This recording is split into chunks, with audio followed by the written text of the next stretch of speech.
নমস্কার। ন্যানোপ্যাথিতে সকলকে স্বাগত জানাই।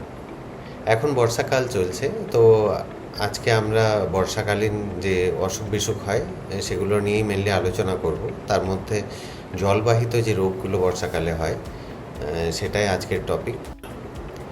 বর্ষাকাল তো এমনিতে এনজয়েবল, কিন্তু বর্ষাকালে যেহেতু জলীয় বাষ্পের পরিমাণ বাতাসে বেশি থাকে এবং তাপমাত্রা অনেক ওঠানামা করে, আবহাওয়ার হঠাৎ হঠাৎ পরিবর্তন হয়, তাছাড়া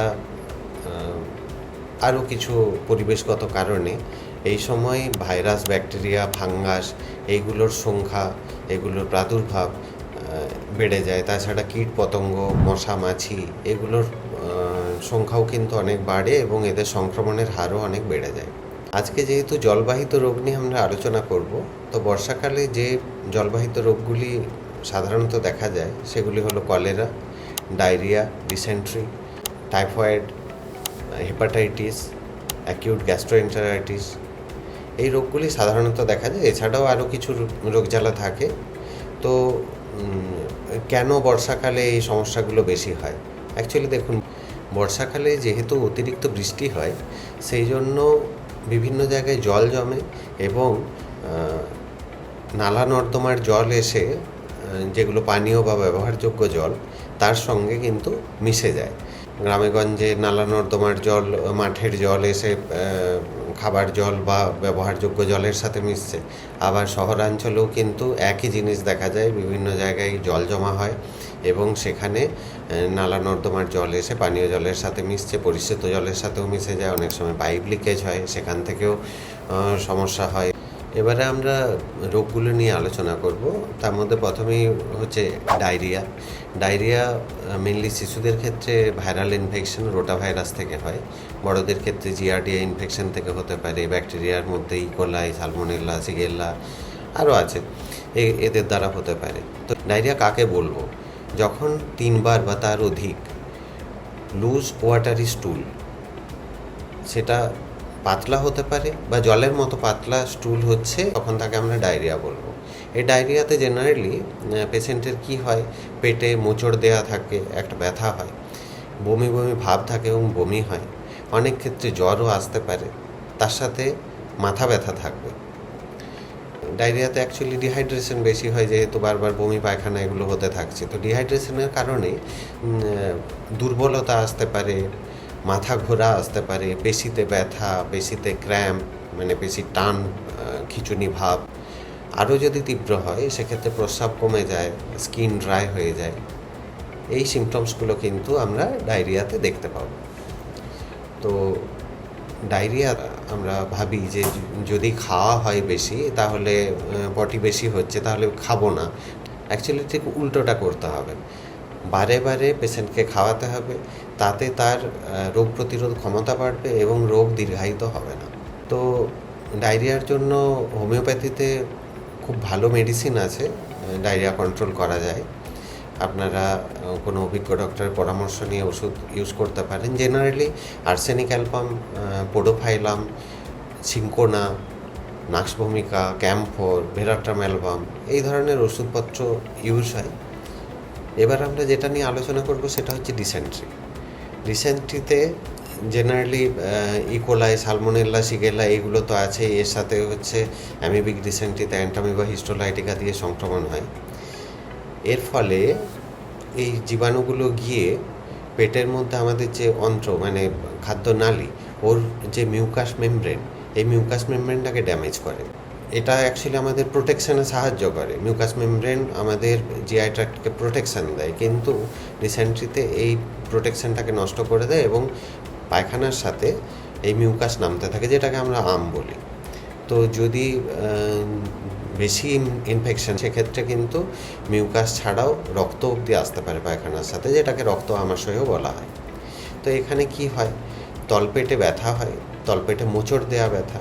যখন পায়খানা যাচ্ছেন তখন বসে থেকে উঠে আসতে ইচ্ছে করবে না, অনেকক্ষণ সময় লাগে পায়খানা করতে। তার সাথে একটা ডায়রিয়া সিমটমস ডেভেলপ করে, ঘন ঘন পায়খানা যেতে হয়, তার সাথে মিউকাস রক্ত তো থাকবে, বমি ভাব, গা গুলোনো ভাব এবং বমি হওয়া এগুলো থাকে, দুর্বলতা এবং ক্লান্তি থাকে। হঠাৎ যদি সংক্রমণ হয় সেক্ষেত্রে জ্বর অবধি আসতে পারে। এরপর আসি হোমিওপ্যাথিক ম্যানেজমেন্টে। হোমিওপ্যাথিতে জেনারেলি মার্ক সল, পোডোফাইলাম, ইপিকাক, নাক্স ভূমিকা ইত্যাদি ওষুধ এই ডিসেন্ট্রিতে ইউজ করা হয়। এরপর যেটি নিয়ে আলোচনা করব সেটি হচ্ছে কলেরা। কলেরা ভিব্রিও কলেরি দ্বারা ইনফেকশন ছড়ায়। এতে ঘন ঘন প্রচুর পরিমাণে তরল পায়খানা হয়, যেটাকে আমরা বলি চাল ধোয়া জলের মতো পায়খানা হবে, রাইস ওয়াটার স্টুল। তার সাথে বমি ভাব থাকবে এবং বমি হবে, পেটে অস্বস্তি থাকবে, ব্যথা হবে এবং বমি এবং পায়খানা এত বেশি পরিমাণে হয় যে ডিহাইড্রেশন খুব তাড়াতাড়ি কিন্তু ডেভেলপ করে। এক্ষেত্রে ডিহাইড্রেশন যত বাড়বে ওই একই দুর্বলতা বাড়বে, মাথা ঘোরা বাড়বে, স্কিন ড্রাই হয়ে যাবে। এগুলো সবথেকে বেশি বোঝা যায় হাতে এবং পায়ে চামড়াগুলো কুঁচকে যায়, হ্যাঁ, চোখের চারপাশ বসে যায়, ইউরিনের পরিমাণ কমে যায়। তো এই ব্যাপারগুলো দেখলে কলেরার সিমটমসকে আমরা আইডেন্টিফাই করতে পারি। যখন এই ধরনের সিমটমস হবে অবশ্যই ডাক্তারের পরামর্শ নিতে হবে সিভিয়ারিটি অনুযায়ী। আমরা কলেরার ক্ষেত্রেও ডায়রিয়ার মতো যে ওষুধগুলো এগুলো ইউজ করতে পারি। এরপর আমরা যেটা নিয়ে আলোচনা করব সেটা হচ্ছে টাইফয়েড। টাইফয়েডে পজিটিভ অর্গানিজম হচ্ছে সালমোনেলা টাইফি। তো এটা মেনলি জল দ্বারা ছড়ায়, খাবারের মাধ্যমে ছড়ায়, বিশেষ করে বাসি খাবার, খোলা খাবার, এর মধ্যে সালমোনেলার ইনফেকশন কিন্তু চলে আসে। তো এই জায়গায় সাবধানতা অবলম্বন করতে হবে। টাইফয়েডে জেনারেলি দেখা যায় যে কন্টিনিউ জ্বর থাকবে, জ্বর কখনোই ছেড়ে যাবে না, তার সাথে তীব্র মাথা ব্যথা, পেটে ব্যথা, গা গুলোনো, বমি ভাব এবং বমি, ডায়রিয়া, কনস্টিপেশন, এগুলো অল্টারনেট করে হয়। কখনো পাতলা পায়খানা হবে, কখনো পায়খানা এঁটে যাবে, তার সাথে পেট ফেঁপে যাবে, এগুলো থাকে। কিছু ফ্লু লাইক সিমটমস থাকে, যেমন ধরুন কাশি হওয়া, শীত ভাব এবং প্রচণ্ড উইকনেস, সারা শরীরে প্রচণ্ড ব্যথা, দুর্বলতা ভাব, এগুলো কিন্তু টাইফয়েডের একটা লক্ষণ। এছাড়া বুকে এবং পেটে পিঙ্ক কালারের র্যাশও বেরোতে পারে।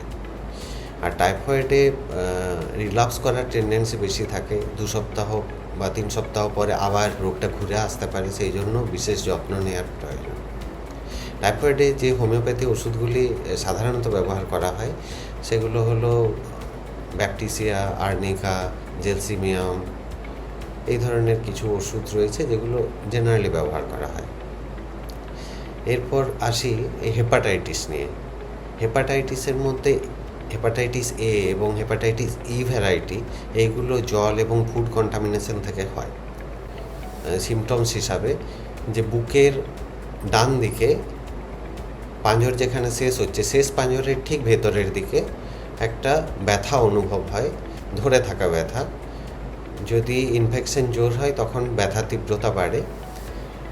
তাছাড়া এর সাথে জ্বর আসবে, দুর্বলতা হয় শরীরে, গা বমি বমি ভাব থাকবে, বমি হতে পারে, ডায়রিয়া সিমটমস ডেভেলপ করতে পারে এবং সর্বোপরি দেখা যায় যে কোনো হেপাটাইটিস যেহেতু লিভারকে ইনফেক্ট করে, তো জন্ডিস ডেভেলপ করে। জন্ডিসে কি হয়, স্কিন এবং চোখের যে সাদা অংশ, চামড়া এবং সাদা অংশ চোখের, এই জায়গাটা হলুদ কালার হয়ে যায়, স্কিনে চুলকানি দেখা যায়, সারা শরীর মনে হবে চুলকোচ্ছে এবং পায়খানার রং ফ্যাকাশে বা মাটির মতো হতে পারে, আর প্রস্রাব গাঢ় হলুদ রঙের হয়। এর মধ্যে একটা কথা বলতেই হবে, সেটা হচ্ছে যে প্রেগনেন্ট মাদারদের জন্য হেপাটাইটিস ই বিশেষ করে এটা কিন্তু মারাত্মক হতে পারে। তো হেপাটাইটিসে আমরা হোমিওপ্যাথি মেডিসিন হিসাবে কার্ডুয়া, সেলিডোনিয়াম, আরও মেডিসিন আছে, এগুলো আমরা জেনারেলি ইউজ করে থাকি। এই গেল রোগ এবং তার হোমিওপ্যাথি ওষুধ সম্বন্ধে। এবার আসবো আমরা তার প্রতিকার, সাধারণ প্রতিকার কিভাবে আমরা করব। যেমন ধরুন এটা যেহেতু জলবাহিত রোগ, তো আমাদের অবশ্যই বিশুদ্ধ পানীয় জলে এটা নিশ্চিত করতে হবে। পরিশ্রুত জল আমি খাচ্ছি, জল ফুটিয়ে খাবেন, ফোটালে অবশ্যই 10 মিনিট ধরে ফোটাবেন বা তার অধিক সময় ধরে ফোটাবেন। এবং কোন সেই পাত্রের মধ্যে সেই জলটা রাখবেন এবং অবশ্যই ঢেকে রাখবেন। তারপর ঠান্ডা হওয়ার পর সেটা খাবেন। যদি স্বাদের কোনো অসুবিধা লাগে অল্প পরিমাণে লবণ তার মধ্যে মেশাতে পারেন। আর কাঁচা শাকসবজি যদি রান্নার আগে সেটাকে ভালো করে ধুয়ে নিতে হবে। স্যালাড খেলেও একই জিনিস ভালোভাবে ধুয়ে আপনি খেতে পারেন। ডায়রিয়া, ডিসেন্ট্রি বা কলেরার ক্ষেত্রে যখন ডিহাইড্রেশন হচ্ছে বেশি পরিমাণে যদি জল বেরিয়ে যায়, তো অবশ্যই তরল খাবারের পরিমাণ আপনাকে বাড়াতে হবে, জল বেশি করে খেতে হবে, ওআরএস নিতে হবে। যদি ফলের জুস পারেন খেতে পারেন, দই খেতে পারেন, যদি অসুবিধা না হয় দই খেলে কিন্তু ভালো, কারণ এতে গুড ব্যাকটেরিয়া থাকে, এটা অন্ত্রের ইনফেকশন কাটাতে সাহায্য করবে আপনাকে। আঢাকা খাবার খাবেন না, তেল মশলা বেশি দেয়া খাবার খাবেন না, স্ট্রিট ফুড এড়িয়ে চলুন এই সময়টা। ডিসেন্ট্রিতে আক্রান্ত হলে অবশ্যই ভালো করে হাত সাবান দিয়ে ধোবেন শৌচকর্মের পর, এবং নখ রাখবেন না। খাবার আগে ভালোভাবে হাত ধুয়ে নিন। যে পাত্রে খাচ্ছেন সেটাকে ভালোভাবে ধুয়ে নিন। যে এরিয়াতে ডায়রিয়া বা কলেরা আক্রান্ত মানুষজন আক্রান্ত হচ্ছেন, সেখানে তাদের ব্যবহার করা বা তাদের মলযুক্ত যে জামা কাপড় বা বেডশিট, এইগুলো কিন্তু কোনো ব্যবহারযোগ্য পুকুর যেটা থেকে মানুষজন জেনারেলি ব্যবহার করে সেই জায়গাতে সেগুলো ধোয়া কাচা করবেন না, কারণ এর থেকেও ইনফেকশন ছড়াতে পারে। তো যে রোগই হোক না কেন আপনারা নিজেরা সচেতন থাকবেন। যে কোনো প্যাথির যে কোনো ওষুধ নিজে থেকে নেবেন না, ডাক্তারবাবুর পরামর্শ মেনে আপনারা ওষুধ নেবেন। আর আমরা ন্যানোপ্যাথি তো আছি আপনাদের সাহায্যের জন্য। আমাদের এখানে আমরা সাইড এফেক্ট ফ্রি ট্রিটমেন্ট দিতে পারি এবং কুইক কিওর হয় পেশেন্ট। আমরা অ্যাডভান্স ওয়েতে ট্রিটমেন্ট দিই, প্যাথোলজি বেসড ট্রিটমেন্ট হয় এখান থেকে। তো আপনারা নির্ভাবনায় আসতে পারেন যে কোনো জটিল সমস্যা নিয়ে। এই সমস্যাগুলোর মধ্যে যে কোনো সমস্যা নিয়েও আপনি আসতে পারেন এবং এর সুষ্ঠু সমাধান এখান থেকে আপনারা পেয়ে যাবেন। এই যে রোগগুলি নিয়ে আলোচনা করলাম, এগুলি দেখতে আপাতত খুব নিরীহ টাইপের মনে হয়, কিন্তু এর ভয়াবহতা আছে, এমনকি মৃত্যু অবধি হতে পারে। সেই জন্যে এগুলোকে গুরুত্ব দিয়ে আপনারা ভাববেন এবং যত্ন নেবেন। নিজেদের যত্ন নিন এবং প্রয়োজনে চিকিৎসা নিন। ধন্যবাদ।